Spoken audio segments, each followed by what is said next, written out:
Dr. Maya Rodriguez adjusted her lab coat for the 5th time this morning and wondered, not for the first time, how she'd managed to con her way onto the most prestigious research station in the galaxy. Nexus Prime floated in the darkness between 3 star systems, a gleaming testament to alien engineering and apparently alien arrogance. "Ah, our little human friend has arrived," Captain Vorthak announced as Maya entered the main laboratory.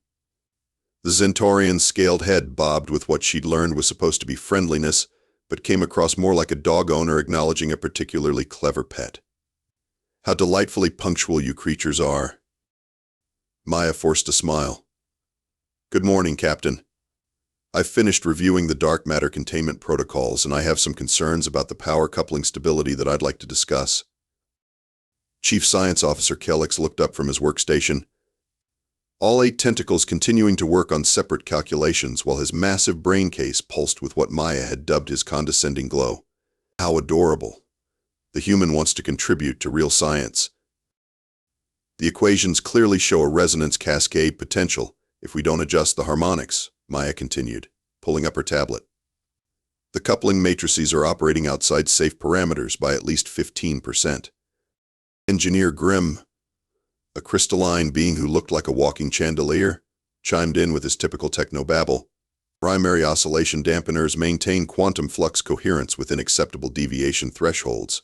Human computational limitations prevent comprehensive analysis of multidimensional energy matrices." Translation: sit down, shut up, and let the grown-ups work. Maya had spent 3 years at the Galactic Institute of Technology, graduated summa cum laude in exotic energy engineering, and had somehow convinced the Nexus Prime selection committee that humans weren't completely useless in space. Yet here she was, being patted on the head like a toddler who'd just learned to tie her shoes. "Perhaps," Vorthak said with exaggerated patience, "our human colleague could assist with more suitable tasks. The coffee synthesizer requires daily temperature calibration." The coffee synthesizer. Maya had designed half the quantum processors on this station during her graduate work, but sure, let's have her babysit the coffee machine. "Of course, Captain," she replied with a sweetness that could rot teeth. "I'll make sure your precious caffeine stays at exactly the right temperature while you brilliant beings push the boundaries of science." Kellix's tentacles wiggled with amusement. "Such enthusiasm. This is why we keep humans around.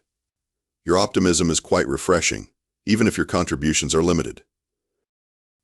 Maya watched them return to their work, congratulating each other on their intellectual superiority while completely missing the warning signs in their own data.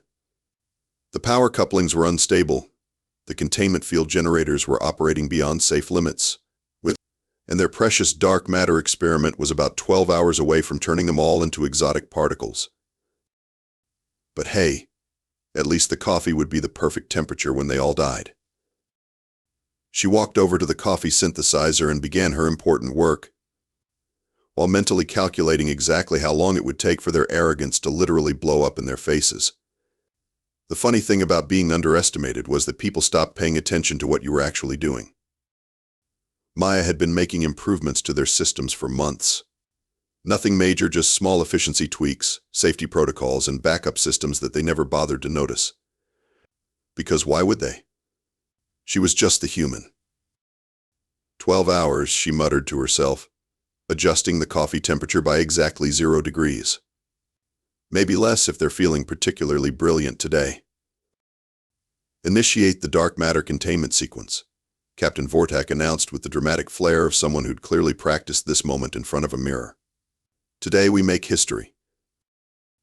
Maya glanced up from her coffee station, where she'd been relegated to monitoring beverage temperatures while the real scientists prepared to accidentally kill everyone. "Captain, I really think we should double-check the power coupling harmonics before we begin. The readings are showing significant instability."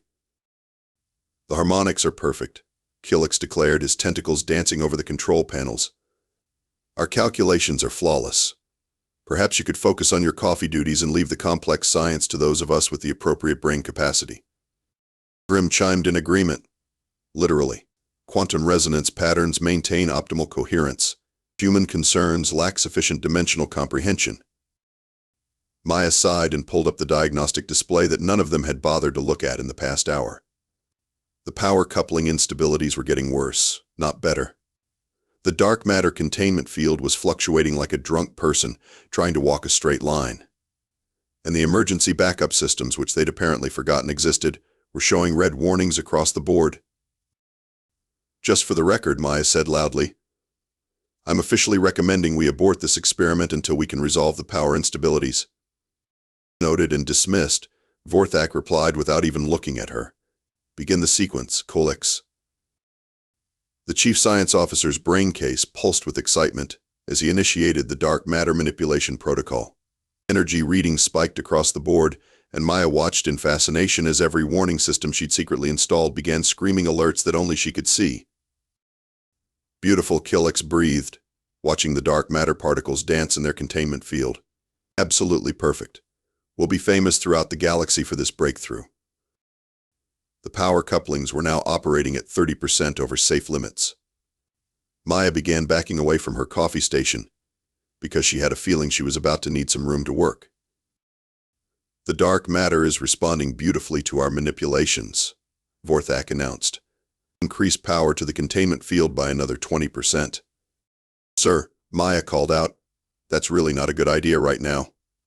"Increase power," Vorthak repeated, ignoring her completely. Kolix complied, and Maya watched the power coupling harmonics go completely haywire.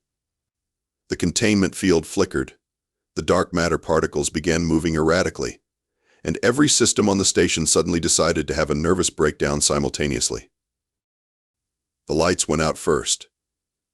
Then the artificial gravity started fluctuating, making everyone's stomachs perform interesting acrobatics. The air recyclers stopped humming. The computer systems crashed with the digital equivalent of dying whale sounds, and somewhere in the distance, Maya heard the unmistakable sound of the station's main reactor shutting down. Emergency lighting flickered on, casting everything in an ominous red glow that made everyone look like they were attending a horror movie audition. "What's happening?" Vorthak demanded, his scaled hands flying over controls that were no longer responding. "The dark matter containment field has collapsed," Kolix announced, his tentacles now moving in what Maya recognized as the alien equivalent of panic. "All primary systems are offline. Secondary systems are offline. Tertiary systems appear to be offline as well." Grimm's crystalline structure was flashing random colors like a broken traffic light. "Catastrophic system failure across all operational matrices. Emergency protocols non-responsive. We are, in human terminology, screwed." Maya walked over to a manual viewing port and peered outside. "Well, the good news is we're not dead yet. The bad news is we're drifting in a debris field. All our systems are down, and there are 3 ships approaching that look suspiciously like scavenger vessels." The 3 aliens rushed to the viewing port and stared at the approaching ships with the kind of expression usually reserved for people who'd just realized they'd forgotten to wear pants to an important meeting. "This is impossible," Kolix muttered. "Our calculations were perfect. The experiment was foolproof." Maya couldn't help herself. "Congratulations, gentlemen. You've just proved that the universe manufactures better fools than you can design foolproof systems." The irony wasn't lost on Maya that the 3 most intellectually superior beings in the galaxy were now staring at her with the desperate expressions of students who'd just realized they'd forgotten about the final exam. "Maya," Captain Vorthak said, his voice suddenly missing its usual condescending tone, "you mentioned concerns about the power couplings. Perhaps you could elaborate on those observations." She raised an eyebrow. "Oh, now you want to hear my adorable human concerns?" "The situation has become somewhat urgent," Kolix admitted, his tentacles twitching nervously. "Those scavenger ships will reach us in approximately 47 minutes, and our defensive systems are completely non-functional." 43 minutes, Maya corrected, checking her manual chronometer. "You forgot to account for our drift velocity." "But who's counting, right?" Grimm's crystalline structure flickered anxiously. "All automated repair protocols require primary power restoration. Annual intervention exceeds safe operational parameters for non-crystalline entities." Translation, Maya said helpfully. "He doesn't know how to fix anything without his computer telling him what to do." She walked over to the main engineering console and popped open a panel that revealed a mess of circuits, conduits, and components that looked like they'd been assembled by a committee of drunk engineers. The good news is that your systems aren't as damaged as they could be. The bad news is that fixing them is going to require some very primitive human methods. Primitive methods? Vorthak asked, hope creeping into his voice. Tools, Maya said, pulling a screwdriver from her belt. Manual calculations. Problem solving without computer assistance. You know, all those inferior techniques that you've evolved beyond. She began pulling components from the panel, testing connections with actual instruments instead of relying on automated diagnostics. The three aliens watched her with the fascination of people observing an ancient ritual. How do you know which components to test? Kilix asked, genuinely puzzled. I look at them, Maya replied, holding up a clearly burned-out power coupling. See how this one is black and crispy? That's usually a bad sign. Grimm chimed in confusion. Visual diagnostic protocols were eliminated from Zentorian training cycles 700 years ago. Efficiency optimization through automated analysis proved superior. Right up until your automated systems decided to take a nap, Maya pointed out, tossing the burned component into a waste bin. Now I can get your basic power restored, but I'm going to need some supplies. Anything, Vorthak said quickly. What do you require? Maya grinned. Duct tape, spare wire, and about 20 minutes without anyone telling me I'm doing it wrong. The aliens exchanged glances. Duct tape? Kilix asked uncertainly. It's a human thing. You wouldn't understand. She began pulling supplies from her personal toolkit, which she'd learned to carry everywhere after months of watching alien technology fail in creative ways. The first rule of human engineering: always bring backup solutions that don't require electricity. This is fascinating, Kilix observed as Maya began jury-rigging connections with wire and determination. You're bypassing the safety protocols entirely. Safety protocols are great when they work, Maya replied, stripping wire with her teeth because it was faster than finding the proper tool. When they don't work, they're just obstacles. 20 minutes later, she'd managed to restore basic power to 3 decks, get the emergency systems online, and even coax the communications array back to life. The aliens stared at her improvised solutions with a mixture of horror and admiration. How did you know how to do that? Vorthak asked. Practice, Maya said, wiping her hands on her lab coat. Also, I read the actual technical manuals instead of just letting the computer summarize them for me. She checked her chronometer again. We've got about 20 minutes before our new friends arrive. Anyone want to discuss defensive options, or should I just fix that problem too? The 3 aliens looked at each other, then back at Maya with expressions that could only be described as sheepish. We would appreciate your assistance, Kilix said quietly. Maya smiled. Well, since you asked so nicely. Okay, let's take inventory, Maya announced, rolling up her sleeves like she was about to perform surgery. We have minimal power, no shields, no weapons, and 3 hostile ships closing fast. On the plus side, we have a fully functional coffee synthesizer and my apparently primitive human brain. She began moving through the station with purpose, the 3 aliens trailing behind her like confused ducklings. At the first stop, she disconnected the coffee synthesizer from its dedicated power supply. What are you doing? Vorthak asked in alarm. That's our only source of caffeine. It's also a high-capacity energy converter with its own backup battery, Maya replied, pulling cables from the machine. Coffee is nice, Captain, but I'd rather be alive and uncaffeinated than dead and well-caffeinated. She rerouted the coffee synthesizer's power through the shield generators, managing to bring them online at about 15% capacity. That'll stop small debris, but not much else. Next stop was the waste disposal system, which none of the aliens had ever paid attention to, because, well, who cares about garbage? Maya, apparently. The waste recycler has a molecular breakdown array, she explained, pulling access panels and rewiring components. Same basic principle as a communications transmitter, just pointed in the wrong direction. Killick watched her work with fascination. You're reversing the polarity of the molecular disintegration beam. Gold star for the tentacle monster, Maya said cheerfully. Now we can send distress signals instead of just efficiently disposing of our trash. Grimm's crystalline structure flickered with confusion. Improvised modifications exceed standard safety parameters by significant margins. Everything we're doing exceeds standard safety parameters, Maya pointed out, connecting her jury-rigged communication array to the main transmitter. The question is whether we want to die safely or live dangerously. She managed to send out a brief distress signal before the scavenger ships entered jamming range. Not that anyone would reach them in time, but at least someone would eventually find their bodies and learn from their mistakes. Now for the fun part, Maya announced, heading toward the laboratory section. We need weapons. Our defensive systems are completely non-functional, Vorthak protested. The weapon arrays require full power restoration. Who said anything about weapon arrays? Maya began gathering laboratory equipment with the enthusiasm of a kid in a candy store. Killick, you've been working with dark matter manipulation. What happens when you destabilize a containment field? The chief science officer's tentacles went rigid. Catastrophic energy release. Uncontrolled matter conversion.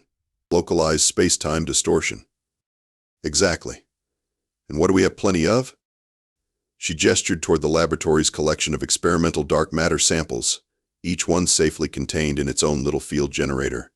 Portable space-time distortion devices, just waiting for someone creative enough to use them improperly. The aliens watched in growing horror and admiration as Maya began converting laboratory equipment into improvised weapons.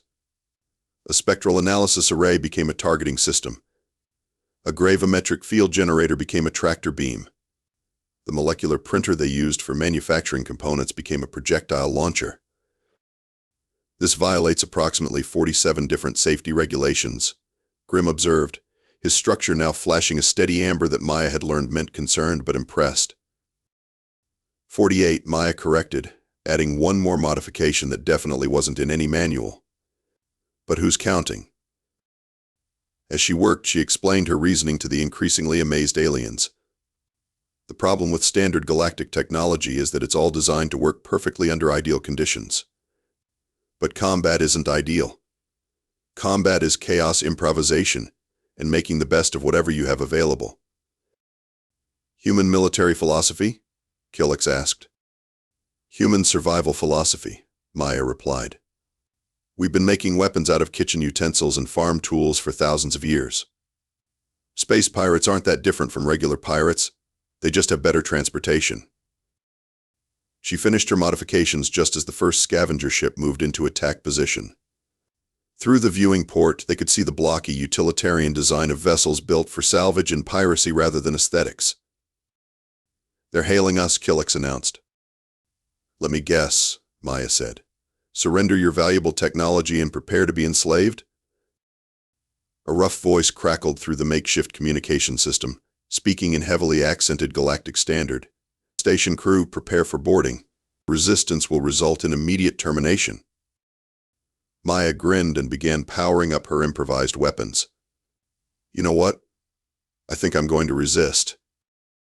The first scavenger ship approached Nexus Prime with the confidence of a bully picking on someone smaller. Maya watched through the tactical display she'd jury-rigged from a food processor and smiled with the kind of expression that made predators reconsider their life choices. Incoming boarding pods, she announced calmly. 3 ships, approximately 60 hostiles total. They're not bothering with heavy weapons because they think we're helpless. We are helpless, Vorthak pointed out nervously. Are we, though? Maya asked, her fingers dancing over controls that hadn't existed an hour ago. Because I count 15 improvised defensive systems, a communications array that can double as a weapon, and the element of surprise. The first boarding pod clamped onto the station's hull, with a metallic clang. Maya immediately activated her modified waste disposal system, which was now pumping concentrated industrial solvent through the airlock instead of processing garbage. What did you do? Killick asked as screaming sounds came from the boarding tube. Chemical decontamination protocol, Maya replied innocently. Can't be too careful about space germs. The second boarding pod attached to a different airlock, and Maya welcomed them with her modified spectral analysis array, which now functioned as a fairly effective directed energy weapon. The third pod got a taste of her gravitometric field generator, which launched them back toward their ship at approximately twice their original velocity. "This is impossible," came a confused transmission from the lead scavenger ship. "Our scans showed minimal power signatures." Maya keyed the communication system. "That's because your scans were looking for normal technology. I'm working with something your computers don't recognize." "What's that supposed to mean?" "It means you picked the wrong station to rob, genius." The scavenger ships regrouped and began a coordinated attack on the station's weakest sections. Maya watched their approach patterns and shook her head in disappointment. "They're using standard attack vectors from the Galactic Piracy Handbook. How boring." She activated her dark matter improvisation, which created localized space-time distortions that made the attacking ships suddenly find themselves flying in completely different directions than they'd intended. Physics, it turned out, was more of a suggestion when you knew how to cheat properly. "How are you doing this?" Vorthak demanded, watching enemy ships bounce off invisible barriers and tumble through space like cosmic pinballs. "Simple," Maya replied, making additional modifications to systems that were already operating far beyond their design parameters. "While you three have been telling me how primitive human technology is, I've been upgrading everything on this station."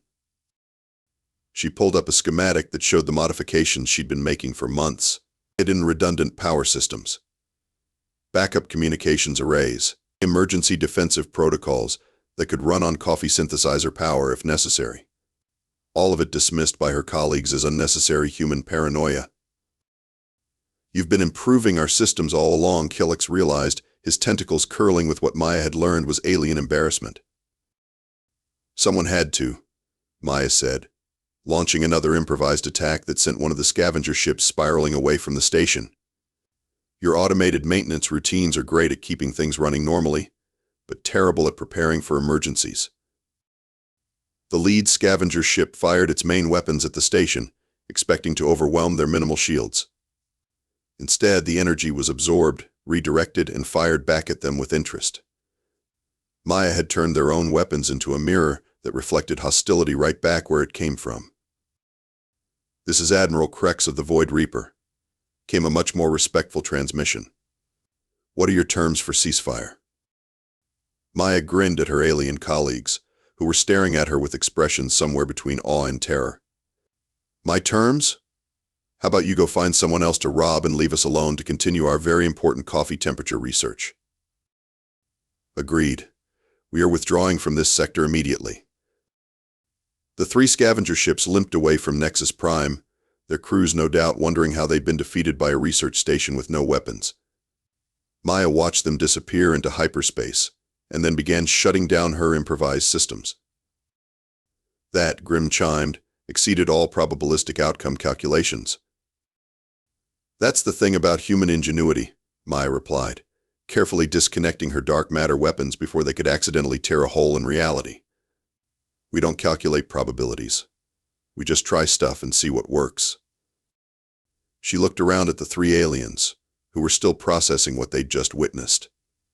"So anyone want to discuss those power coupling improvements I mentioned this morning?"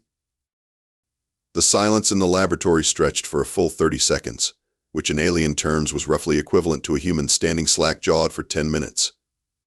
Maya used the time to begin properly securing her improvised systems and making sure nothing was going to explode now that the immediate danger was over.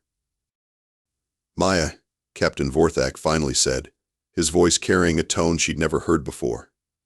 Something that sounded suspiciously like respect. "We owe you an apology."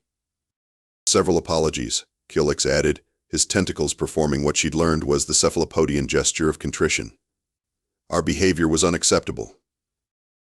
Grimm's crystalline structure had shifted to a deep blue that apparently meant profound embarrassment. Previous assessments of human capabilities contained significant computational errors. Maya finished disconnecting her jury-rigged weapons and turned to face the three aliens with the kind of smile that suggested she was enjoying this moment immensely. "Let me see if I understand this correctly. When everything was working perfectly, I was the adorable coffee monitor. But when everything went to hell, suddenly I'm the genius engineer who saved everyone's lives. That's accurate, Vorthak admitted. And now you want to apologize for treating me like an intellectually inferior pet for the past 3 months. Also accurate, Killick said quietly. Maya nodded thoughtfully. Apology accepted, on one condition. The 3 aliens leaned forward eagerly. Anything, Vorthak said. No more coffee duty. They relaxed visibly. Of course not, the captain replied. We'll assign coffee monitoring to someone more appropriate for such a menial task. Actually, Maya said with a grin that should have warned them, I'm promoting myself to Chief of Operations. Effective immediately. The aliens exchanged glances. That's quite a significant promotion, Killick observed carefully. I figure someone around here needs to know how to keep the station running when the computers inevitably break down again, Maya replied. And clearly that someone is me. She began walking through the laboratory, pointing out various systems and modifications. I'm also implementing mandatory training in human method engineering for all senior staff. Human method engineering? Vorthak asked uncertainly. Problem solving without computer assistance. Annual calculations. Understanding how things actually work instead of just trusting automated systems to handle everything. Maya picked up a screwdriver and held it like it was a sacred artifact. Tool usage. Improvisation. All those primitive skills you've evolved beyond. Over the next few hours, Maya found herself in the unprecedented position of teaching advanced alien beings how to perform basic maintenance tasks. Killick struggled to understand how to test electrical connections without a computer analysis. Grimm couldn't comprehend why anyone would want to manually calibrate systems when automated protocols existed. Vorthak kept asking where the instruction manual was for using actual tools. This is more difficult than quantum mechanics, Killick complained, trying to identify a burned-out component through visual inspection. Quantum mechanics follow predictable rules, Maya pointed out. Broken equipment is personal. Every malfunction is unique, creative, and usually designed to ruin your day at the worst possible moment. As the impromptu training session continued, Maya couldn't help but notice how the 3 aliens had gone from condescending superiority to eager student enthusiasm. They asked questions, took notes, and actually listened to her explanations instead of dismissing them. You know, Vorthak said during a break in the training, I'm curious about something. Given your obvious competence, why didn't you correct our misconceptions about human capabilities earlier? Maya leaned back in her chair and smiled. Because I was having too much fun proving you wrong. That seems inefficient, Grimm observed. Maybe. But it was definitely satisfying. She gestured around the laboratory, which was now filled with properly functioning equipment that the aliens could actually maintain themselves. Besides, I got what I wanted in the end. Which was respect, recognition, and the authority to do my job properly instead of being relegated to beverage management. Killick's tentacles curled with amusement. You orchestrated this entire situation. I orchestrated nothing, Maya protested with mock indignation. You 3 orchestrated the crisis all by yourselves by ignoring safety protocols and dismissing reasonable concerns. I just made sure I was ready when your arrogance inevitably caught up with you. She stood up and began packing her tools. The best part is that I actually prefer working with my hands anyway. I like solving problems, building things, fixing what's broken. The only thing that bothered me was that you never bothered to ask nicely if I wanted to help. The 3 aliens looked at each other and then back at Maya with expressions that contained equal parts admiration and wariness. So Vorthak said carefully, what's your first official act as Chief of Operations? Maya grinned and pulled out a requisition form, ordering better tools, backup power systems for all critical functions, and enough duct tape to hold this entire station together if necessary. She paused at the laboratory door and looked back at her colleagues. Oh, and Captain, tomorrow we're going to have a very long discussion about why you should always listen to the human when she tells you something is about to explode. As she walked away, Maya could hear Grimm chiming to the others, "I believe we have significantly underestimated the tactical applications of duct tape." She was definitely going to enjoy her new job.